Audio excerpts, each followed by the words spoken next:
بسم اللہ الرحمن الرحیم۔ ایران کا جوان، نام ہے رضا، کہتا میں بڑا گنہگار، جو انچولی میں سن چکے ہیں لیکن جنہوں نے نہیں سنا ان کے لیے بیان کر رہا ہوں۔ نام ہے رضا، کہتا ہے مولانا میں اتنا گنہگار تھا کہ جب غصہ آتا تھا تو اپنی ماں پہ بھی ہاتھ اٹھاتا تھا، باپ کو بھی مارتا تھا۔ تعلیم نہیں تھی، تربیت نہیں تھی، عقل نہیں تھا، حیا نہیں تھی، یہاں تک کہ ماں باپ کی باتوں سے تنگ آیا اور گھر سے نکل گیا۔ میں نے ایک فلیٹ جا کے کرائے پہ لیا، اس میں رہنے لگا۔ راتوں کو دوست آتے تھے، دوستوں کے ساتھ مل کے کبھی جوا کھیلتا، کبھی شراب پیتا، کبھی بدکاری کرتا۔ پورا سال میرا اسی طرح گزرتا۔ صبح کو جاتا تھا، مسافر کش کہتے ہیں، ٹیکسی میں لوگوں کو اٹھاتا کرتا، اور جو کمائی ہوتی رات کو آ کے میرا کام یہی تھا، عیاشی۔ کئی ایسے جوان ہیں جن کی زندگیاں ایسی گزر رہی ہیں۔ تو کہتا ہے محرم کا مہینہ شروع ہو گیا، پہلی محرم کوئی دوست نہیں آیا، دوسری محرم کوئی دوست نہیں آیا، 6 محرم ہو گئے، کوئی آ ہی نہیں رہا میرے پاس۔ میں نے فون کیا دوستوں کو، کہ کیا ہوا ہے، تم لوگ کیوں نہیں آ رہے؟ کہ رضا تجھے نہیں پتا، حسین کا مہینہ شروع ہو چکا ہے۔ ہم گنہگار ہیں لیکن محرم میں ہم تھوڑا احترام کرتے ہیں، یہ بھی حیا کا سبب ہے نا۔ اس نے کہا کیسا محرم، کون سا محرم؟ آ جاؤ۔ دوستوں نے کہا ہم نہیں آتے، عشرہ گزر جائے گا پھر جا کر ملیں گے۔ کہتا ہے گھر میں بور ہو گیا، گاڑی نکالی، روڈ پہ گیا، کیا دیکھا، دکانیں بند، بازاریں بند، تہران کی گلیوں میں گھومتا رہا، کوئی مسافر نہیں، جلوسوں کو دیکھ رہا ہوں، علموں کو دیکھ رہا ہوں، جتھوں کو دیکھ رہا ہوں۔ اتنے میں روڈ پہ ایک جوان لڑکی جا رہی تھی، گاڑیوں کو روک رہی تھی۔ میرا کام تھا مسافر کشی، میں نے اس جوان لڑکی کو گاڑی میں بٹھایا۔ کہاں جانا ہے؟ اس نے کہا سامنے، مجھے آپ اتار دیجئے۔ گاڑی چلائی۔ کہا تھا تو میں بد کردار نا، تہذیب تو میری کوئی تھی نہیں، تربیت تو کوئی تھی نہیں، میرے ذہن میں شیطان آیا، نیت خراب ہوئی، میں نے گاڑی کو پلٹا اور اپنے گھر کی طرف جانا چاہا۔ یہ جوان بچی پریشان ہوئی، کہا آپ کہاں جا رہے ہیں؟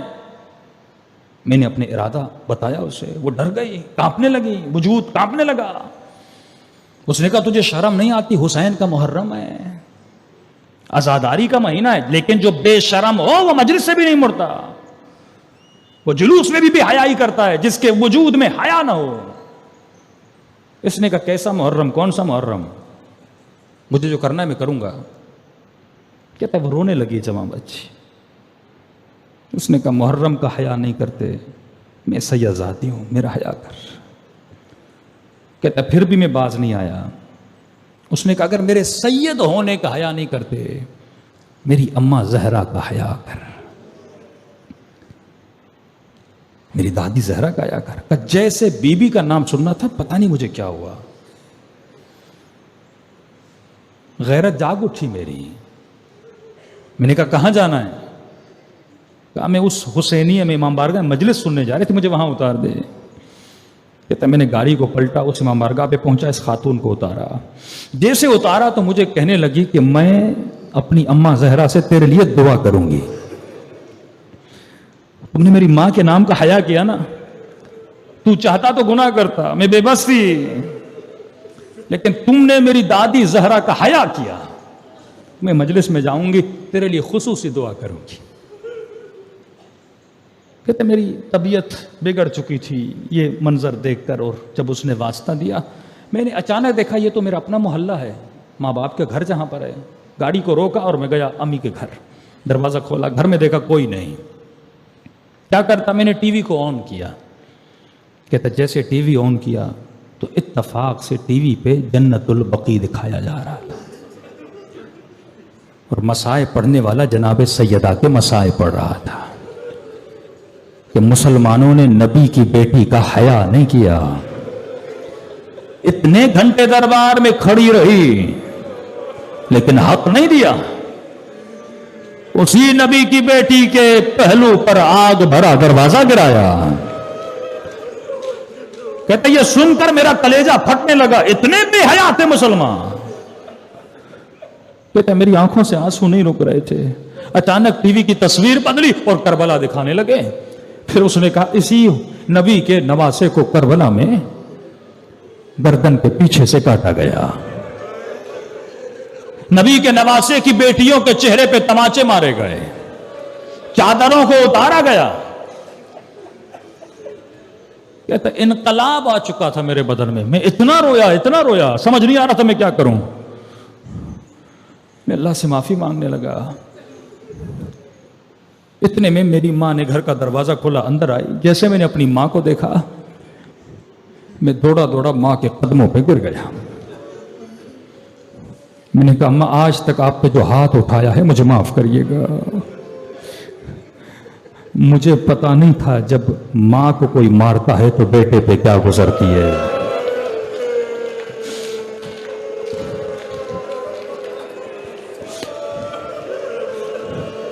ہمارے استاد کہتے تھے تصور کرو کسی گلی میں تمہاری ماں کو کوئی تماچا مارے,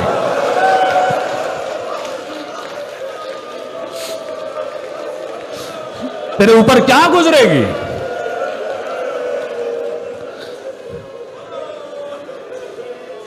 کہتی ہے میری ماں نے بڑے پیار سے میرا سر اٹھایا اور مجھے کہا کہ رضا تو آج بدلا لگ رہا ہے, تو وہ نہیں ہے جسے میں نے چھوڑا تھا.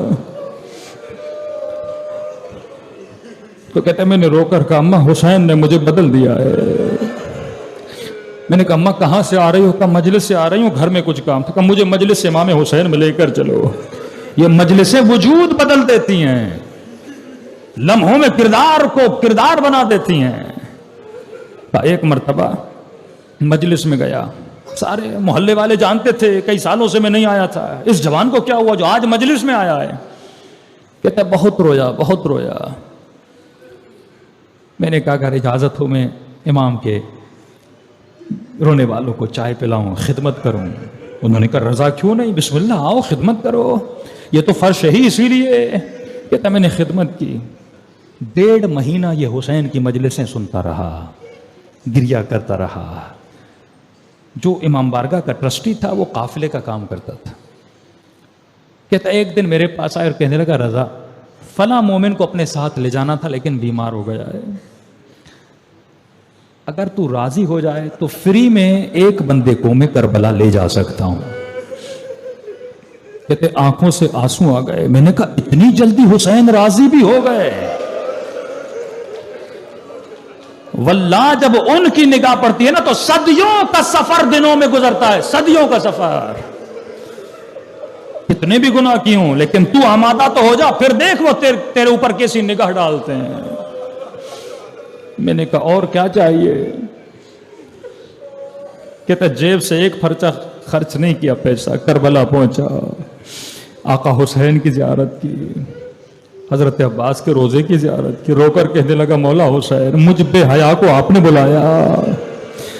مولا میرا کردار تو ایسا نہیں تھا, آپ مجھے بلا رہے ہیں. اتنا کرم 2 مہینوں میں اپنے حرم میں بلا لیا جس کا میں نے سوچا بھی نہیں تھا. کہتا زیارت کر کے واپس گیا. چند مہینے گزرے, اسی قافلے سالار نے کہا رضا مسجد والے تجھ سے بڑے راضی ہیں, محلے والے تجھ سے بڑے راضی ہیں, سب تیرے کردار کی تعریفیں کر رہے ہیں. میں قافلہ عمرے کے لیے لے جا رہا ہوں, مدینے چلو گے, جنت البقیع چلو گے. کہتا وہیں پہ رو رو کے زمین پہ بیٹھ گیا. کہتا لگتا ہے حسین کی ماں بھی راضی ہو گئی ہے. اتنی جلدی بھلا کون ماں بھی راضی نہیں ہوتی, باپ بھی راضی نہیں ہوتا. میں نے کہا کیوں نہیں چلوں گا. مدینے گیا, جنت البقیع گیا, بہت رویا. بی بی آپ مجھ سے راضی ہو گئے, آپ کا شکریہ. کہتے واپس آیا. اس محلے کا ایک بہت سرمایہ دار آدمی تھا, متدین, مسجد میں ڈیلی آتا تھا, مجھے دیکھتا تھا. ایک دن میرے والد کے پاس گیا, کہا کہ یہ جوان بہت نیک ہو چکا ہے, پتہ نہیں کیوں اس کی محبت میرے دل میں آ گئی ہے کہ جب دیکھتا ہوں میرے وجود میں خوشی آ جاتی ہے. کہا کہ اگر زحمت نہ ہو تو میں چاہتا ہوں میری بیٹی کی شادی رضا سے ہو جائے.